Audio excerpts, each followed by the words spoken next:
జై శ్రీమన్నారాయణ, జై శ్రీకృష్ణ. కృష్ణం వందే జగద్గురు. ప్రతిరోజు భగవద్గీత పారాయణం చేస్తున్నాను.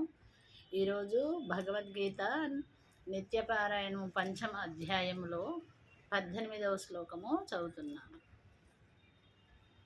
విద్యా వినయ సంపన్నే బ్రాహ్మణే గవిహస్తిని శునిచైవ స్వపాకే చ పండితాః సమదర్శినః.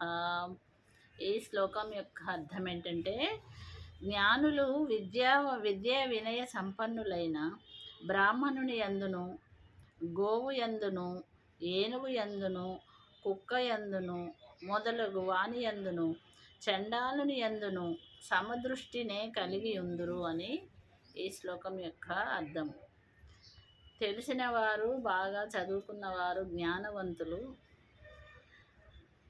వాళ్ళు అంటరాని వాళ్ళు, వీళ్ళు మంచివాళ్ళు కాదు, వాళ్ళు శుభ్రంగా లేరు, వీళ్ళు మంచిగా లేరు, వీళ్ళు గొప్పవాళ్ళు, వీళ్ళు బీదవాళ్ళు అనే తారతమ్యం లేకుండా ప్రతి ఒక్క మనిషిలోనూ, జంతువులోనూ వాళ్ళ దృష్టి, వాళ్ళ బుద్ధి సమదృష్టినే కలిగి ఉంటారు అని ఈ శ్లోకం యొక్క అర్థం.